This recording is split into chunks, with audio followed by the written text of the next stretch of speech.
Assalamu alaikum, dear students. I am Professor Mahmood Ahmed, lecturer biology. मेरा जो आज का टॉपिक है उसमें हम लोग डिस्कस करेंगे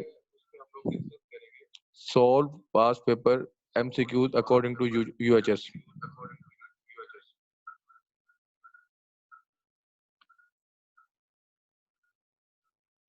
देखिए, इस पे कुछ सिलेबस मैंने यहाँ पे मेंशन किया हुआ है। Photosynthetic pigment, absorption spectrum, light dependent stage, dark stage, glycolysis, करब साइकिल, ETC।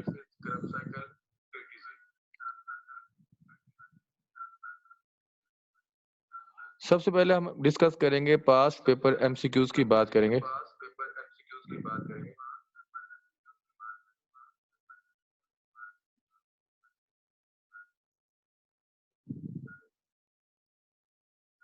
पहला MCQ है oxidative phase of glycolysis start with the dehydrogenation of glyceraldehyde 3 phosphate.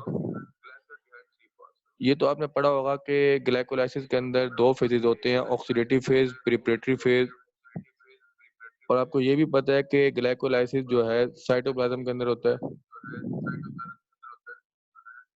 और इसमें ऑक्सीजन की जरूरत नहीं होती। अब सेकंड हमारा MCQs है कि Krebs cycle produce 1 molecule of ATP, 1 molecule of FADH2 and 3 molecule of NADH2। ये अगर आप Krebs cycle को सॉल्व करेंगे तो इसमें सारी इंफॉर्मेशन दी हुई है।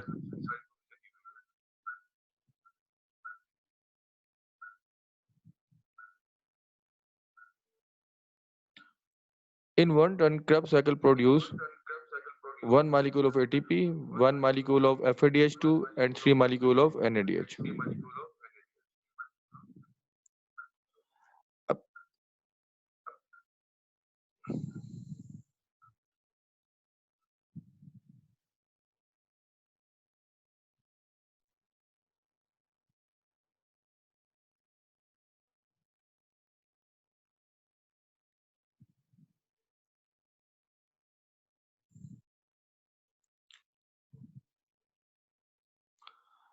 अब अगर आप देखें next MCQs, which one of the stage cellular respiration oxygen is not essential। ये आपको पता है कि ग्लाइकोलाइसिस में जो है ना ऑक्सीजन की जरूरत नहीं होती।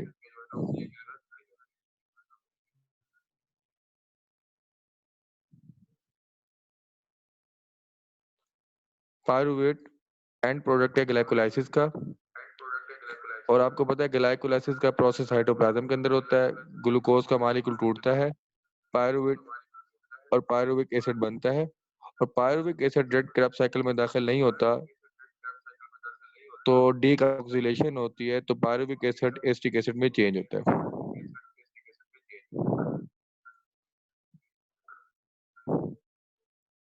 अब देखिए पायरुवेट एसिटाइल को ए, इसका ऑप्शन बी होगा, NAD plus NADH। Glycolysis breakdown of glucose two molecule of pyruvic acid. ये देखिए सारा लिखा हुआ है। देखिए नेक्स्ट MCQ है before entering the Krebs cycle pyruvate decarboxylate होगा और ऑक्सीडाइज होगा एसिटिक एसिड के अंदर। ये तो आपको पता है कि जब ग्लाइकोलाइसिस का प्रोसेस होता है साइटोप्लाज्म के अंदर तो ग्लूकोज का मॉलिक्यूल टूटता है, पायरुविक एसिड के दो मॉलिक्यूल बनते हैं। अब पायरुविक एसिड का मॉलिक्यूल डायरेक्ट Krebs साइकिल में दाखिल नहीं होता, बल्कि उसके अंदर से CO2 निकलती है, तो इसको बोलते हैं हम डीकार्बोक्सिलेशन। वो CO2 निकलते ही पायरुविक एसिड कन्वर्ट होता है एसिटाइल CoA के अंदर, और साथ ही NAD कन्वर्ट होता है NADH2 के अंदर, तो इसका मतलब है ये ऑक्सीडाइज्ड हो गया। हमारा नेक्स्ट MCQ है some electron move from second primary acceptor may pass block to the chlorophyll molecule by electron carrier system yielding ATP। the process called cyclic phosphorylation। अगर आप देखें ना, दो तरह के होते हैं, एक होता है नॉन साइक्लिक फास्फोरिलेशन और एक होता है साइक्लिक फास्फोरिलेशन। साइक्लिक फास्फोरिलेशन इसलिए होता है कि जब NADH2 का लेवल बढ़ जाता है, ATP का लेवल कम होता है। ATP का लेवल इतना कम होता है कि ये जो प्रोसेस है, ये आगे केल्विन साइकिल में यूज़ नहीं हो सकता। इसलिए NADPH का लेवल बढ़ता है, वो नॉन साइक्लिक फास्फोरिलेशन को शिफ्ट करता है साइक्लिक फास्फोरिलेशन के अंदर, और तब तक साइक्लिक फास्फोरिलेशन होता रहता है जब तक ATP का लेवल इंक्रीज़ ना हो जाए। तो इसका ऑप्शन साइक्लिक फास्फोरिलेशन होगा। देखिए ज़ी स्कीम इज़ यूज्ड फॉर, इसको हम नॉन साइक्लिक फास्फोरिलेशन भी बोलते हैं ज़ी स्कीम को। उसके बाद देखिए ये glycolysis breakdown of glucose into the 2 molecule of pyruvic acid, देखे ना?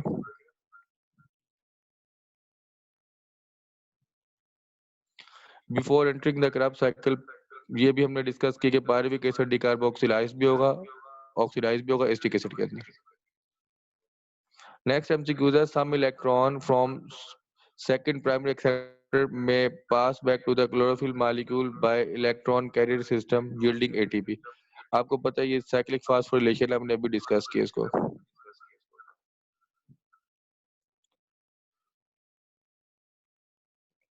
देखिए Krebs cycle take place in the mitochondria, ये सबको पता है।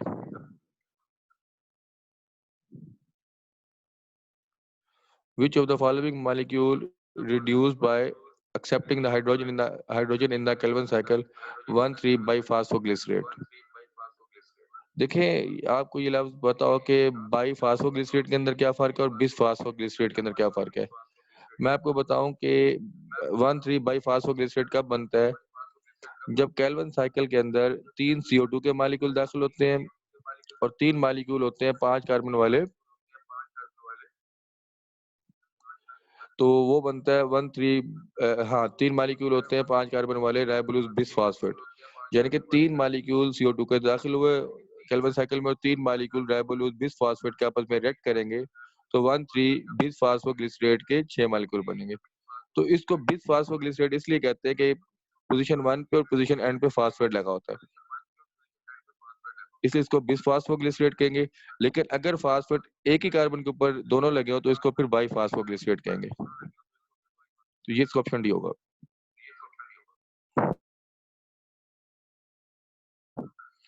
Molecule formed after first phosphorylation during the glycolysis glucose 6 phosphate।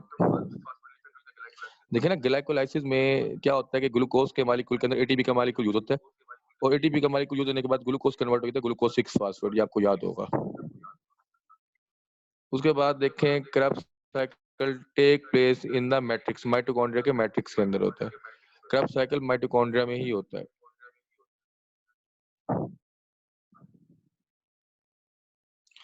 Each consists of light gathering antenna complex and reaction center, इसको हम photo system बोलेंगे। ये तो आपके फोटो सिस्टम के अंदर रिएक्शन सेंटर भी होता है, एंटीना कॉम्प्लेक्स भी होता है और लाइट को कैप्चर करने वाले सेगमेंट भी होते हैं। अब देखिए फोटो सिस्टम 1, क्लोरोफिल ए, ये कौन सी लाइट अब्सॉर्ब करता है 700 नैनोमीटर, यानी कि क्लोरोफिल ए के अंदर फोटो सिस्टम 1 700 नैनोमीटर की लाइट अब्सॉर्ब करता है। ये सी फॉर फोटोसिंथेसिस, ये क्या करता है produce ATP.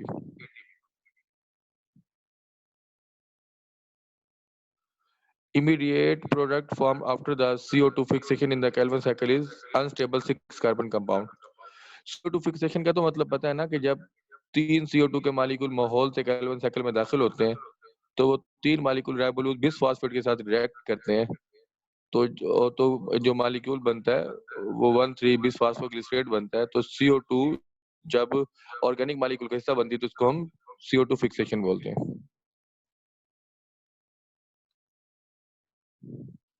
Functional group chlorophyll A का ये देखिए मिथाइल ग्रुप है।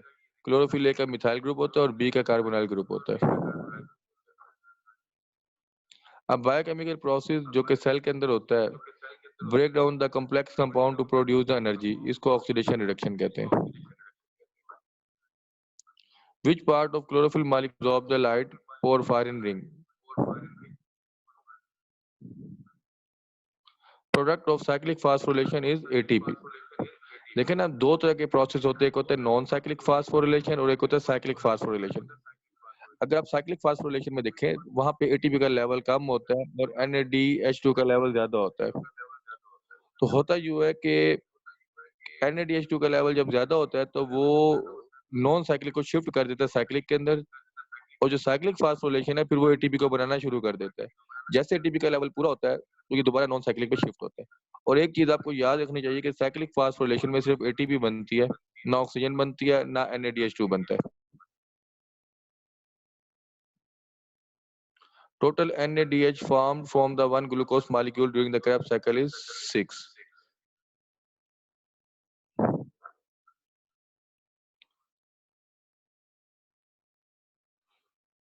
हाँ, NADH टोटल इसको फिर भी कंफर्म कर लीजिए कि इस MCQ में मुझे डाउट पड़ रहा है क्योंकि 6 नहीं बनते NADH2। The terminal electron acceptor in the electron transport chain is oxygen. And product of glycolysis, आपको पता है ग्लाइकोलाइसिस का एंड प्रोडक्ट पायरुविक एसिड बनता है जिसको पायरुवेट बोलते हैं। One molecule of FADH2 in the Krebs cycle during the conversion of succinate fumarate. If lactic acid build up in the thigh muscle, it causes the muscle tiredness and pain. इस condition को muscle fatigue बोलते हैं। Which part of chlorophyll molecule absorb the light? Porphyrin ring. जब आप chlorophyll molecule को पढ़ेंगे ना, उसके हेड को पढ़ेंगे, टेल को पढ़ेंगे, तब आपको पायरोल रिंग, पोरफायरिन रिंग ये सारे पता चल जाएंगे जो कि लाइट को अब्सॉर्ब करते हैं।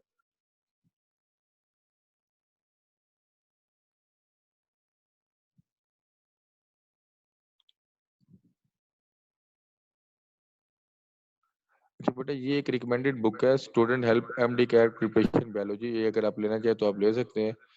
इसमें UHS के मुताबिक MD कैट के तमाम यूनिट, उनके MCQs, उनके शॉर्ट क्वेश्चन, उनकी रीजंस, हर चीज़ दी हुई है। तो आपकी बायोलॉजी की तैयारी बहुत अच्छी हो जाएगी। ये बायोलॉजी की बुक है MD कैट की। और इसके अलावा इसके अंदर जो है ना बायोलॉजी, फिजिक्स, केमिस्ट्री के सॉल्व पास्ट पेपर के MCQs भी सॉल्व है। अगर आप लेना चाहे तो ले सकते हैं। तो बेटा अल्लाह हाफिज़। आज का लेक्चर यही था। अगर आपको कोई चीज़ इसमें समझ ना आए तो कमेंट में ज़रूर लिखिएगा और चैनल को सब्सक्राइब कीजिएगा।